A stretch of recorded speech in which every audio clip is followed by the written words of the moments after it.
Hi guys. See, in last tutorial we discussed some few things. Let's rewind them.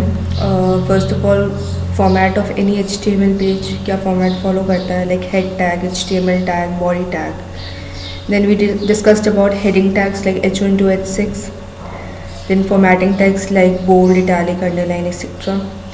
Then how to link two or more pages within the page, outside the page. So that for that we used anchor tag. Then image लगानी है हमें हमारे web page पे, तो हम क्या use करते हैं, IMG tag. For moving any content we use marquee tag. Now these are things we discussed in the last tutorials. अब हम आगे देखते हैं. Frame set. What do you mean by frame set? See, basically frame set is a collection of many pages और many frames.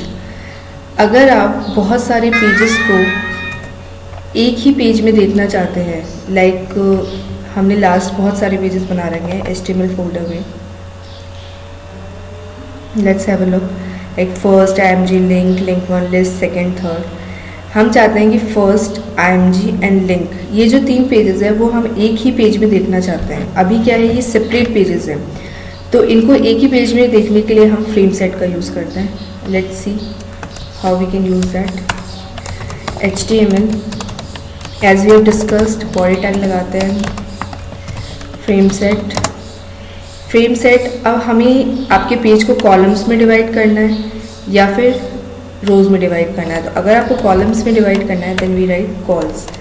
कितने part में divide करना है उतने आप कॉमास लगा देंगे एंड परसेंटेज डिफाइन कर देंगे कि फर्स्ट वाला पेज है वो कितनी परसेंटेज ऑफ स्क्रीन ऑक्यूपाई करेगा. द होल स्क्रीन इज 100%, तो I am assuming that first page will occupy 10% of the screen, second page will occupy 40% and third page will occupy remaining 50%.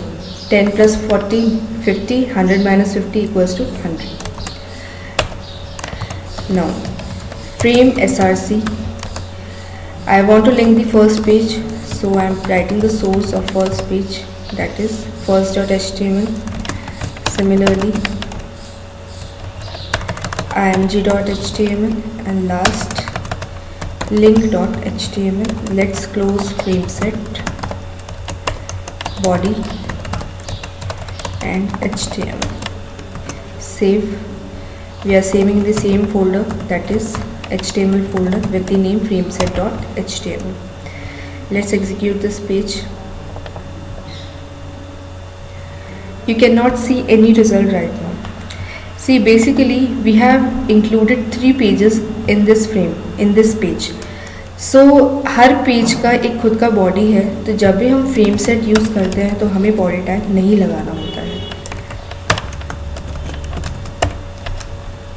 आ गया ये result. First page, second page, third page. Now see, you can move this, resize कर सकते हैं आप. पर आपको ये दिख रहा है कि बॉर्डर्स आपको दिख रही है, तो ये हटानी है. तो यहाँ आप एक प्रॉपर्टी सेट कर सकते हैं, फ्रेम बॉर्डर = 0. बॉर्डर्स हट जाएगी. सेम तरीके से ये वर्क करेगा हर इंडिविजुअल पेज. बस ये है कि 3 पेजेस को आपने कंकैटिनेट कर दिया है एक ही पेज के अंदर, या कंबाइन कर दिया है एक पेज के अंदर. अब जैसे हमने देखा था ये रीसाइज़ हो रहा है, हमें ये रीसाइज़ क्लोज करना है, तो हम यहाँ लिख सकते हैं जिस भी फ्रेम को आपको रीसाइज़ नहीं करना है तो आप यहाँ लिख देंगे नो रीसाइज़. तो फर्स्ट वाला जो फ्रेम है, जो एरो हेड आ रहा था, वो अब नहीं आएगा. You can C. वेयरएज अगर हम सेकेंड फ्रेम की बात करें तो ये एरो हेड आ रहा है क्योंकि हमने नो रीसाइज़ नहीं कर रखा है इसके अंदर. So this is all about frame set. Columns की जगह अगर आप रोज़ में डिफाइन करना चाहते हैं then you can write rows here. तो आपको first, second and third same resize यहाँ पे नहीं हो पाएगा, बट यहाँ हो जाएगा.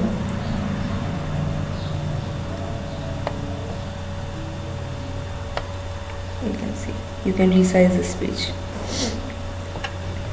You can see the scroll bar.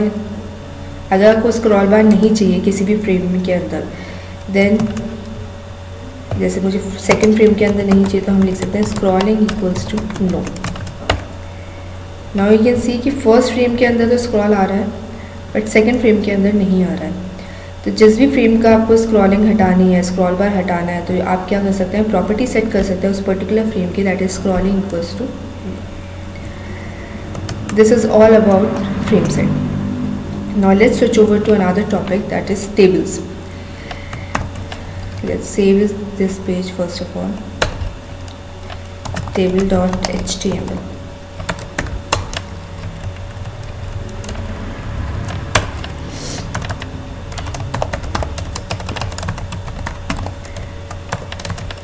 Now what exactly table is? Table is the collection of rows and columns. So यहाँ पे कुछ terms होते हैं, जैसे कुछ tags हम use करेंगे. First tag that we will use is the table tag for defining any table. Under any table there are rows and columns. हम हमेशा सबसे पहले कोई भी रो डिफाइन करते हैं. रो डिफाइन करने के लिए हम यूज़ करते हैं TR, table row. Stands for table row.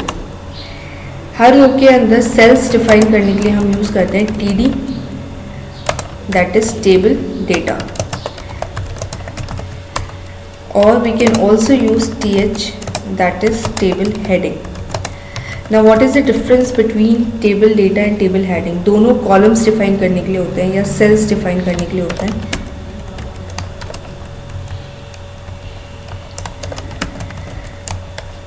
C table data क्या होता है कि ये आपका जो आएगा वो नॉर्मल फॉन्ट में आएगा. अंटिल अनलेस आपने कुछ एक्सटर्नल उसमें फॉन्टिंग नहीं दे रखी है या साइज नहीं दे रखी है, तो ये नॉर्मल फॉन्ट आएगा. Plus it will be left aligned in the cell, whereas it will come in bold plus center aligned. We will see through example कि कितना true है. So हमने 4 चीज़ें देखी है कि टेबल टैग जो है वो स्टार्ट करने के लिए होता है कि you are creating a table. जब भी हम टेबल बनाएंगे तो सबसे पहले हम रो डिफाइन करेंगे. उस रो में कितने सेल्स हैं वो हम TD या TH से डिफाइन करेंगे. सो लेट्स अज्यूम कि हमें एक टेबल बनानी है 2x2 टेबल. फर्स्ट सेल के अंदर A है, सेकंड के अंदर B है, थर्ड के अंदर C है, फोर्थ के अंदर D है. तो first of all we will write table and we close it. Now we are going to create a row, that is table row. In this table row, that is in this row we are going to create two cells. For creating cells we write TD, and in this TD we are writing A. Then second TD we are writing B. Now we are done with the first row, so we are closing this row and we are creating the another row, TR, TD, C, D, TD close, and similarly we are done with the second row also. Let's execute this page. Now we can see the output.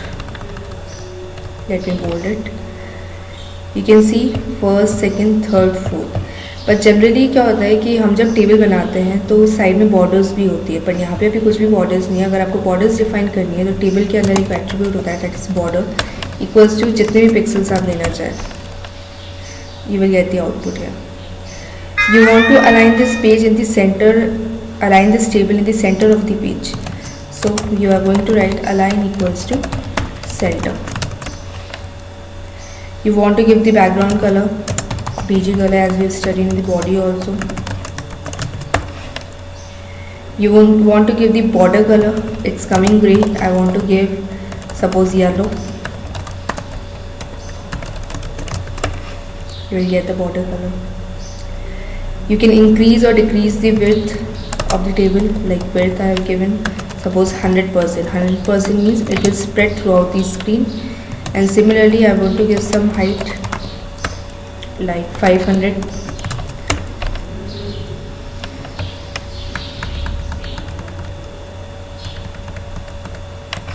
This is the output. You can see. So basically यहाँ पे क्या हो रहा है कि जो width है वो तो 100% स्प्रेड आउट हो रही है and height 500 pixel spread out हो रही है, क्योंकि यहाँ हमने परसेंट साइन नहीं लगाया, it means it's pixel. Hopefully this is understood. Now let's see, यहाँ पे आपको कुछ सेल्स के बीच में स्पेसेस दिख रहे हैं. Let me zoom it. You can C the spaces. मुझे ये स्पेसेस रिमूव करना है, तो हम यहाँ यूज़ करेंगे cell spacing. Cell spacing equals to 0. Now you can see there are no spaces, and if you increase these spaces like I've given 100, then you can see there are spaces of 100 pixels throughout the border and in between the cells. So let's take it 0 only. It was looking quite good. Now अगर हमें हमारे content और cell की boundary के बीच में spaces बढ़ाने हैं, तो हम यूज़ करते हैं cell padding, cell boundary and content. So cell padding equals to, suppose I have given 50 pixels. So you can see कि यहाँ पे ये इंक्रीज हो गया है, 50 पिक्सल मूव हो गया है आपका कंटेंट टुवर्ड्स राइट। तो दो कॉन्सेप्ट यहाँ पे हम देखते हैं, that is cell spacing and cell padding. Cell spacing is the space between two cells and cell padding means the space between the cell boundary and your content. This is an important concept, so do remember this. Now particularly if you want to change the color of any row, then you can give PG color in the row itself, that is whatever you have given, blue. So by default जो आपकी table का colour है वो तो red है, but अगर आप particular रो का कोई कलर डिफाइन करते हैं तो वो आ जाएगा जो आपने डिफाइन किया है, like I have define blue here. किसी सेल का कलर डिफाइन करना है, लाइक सी जो कलर है उसकी जगह मुझे चाहिए यहाँ पे background colour suppose green. So you can see you can change the cell colour also by writing BG colour in TD। Now I want to increase और decrease cell width, like suppose इस cell का मुझे width decrease करना है। तो एक चीज़ हम देखते हैं कि अगर मैं इस सेल का विड्थ डिक्रीज करूँगी तो इट्स ऑब्वियस कि नीचे वाले सेल का भी विड्थ डिक्रीज होगा, बिकॉज दे आर को रिलेटेड, एक ही बाउंड्री से ये रिलेटेड है। सो हम यहाँ पे चेंज करते हैं इस TD का width, like I have given 300।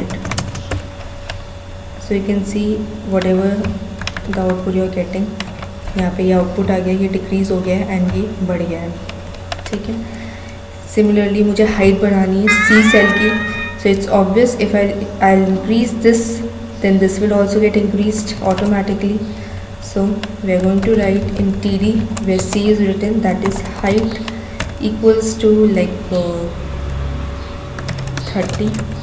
So you can see it has decreased to 30 pixels and ये भी simultaneously decrease हो गया because they are correlated with the same boundary. Hope you guys enjoyed this tutorial. Have a nice day.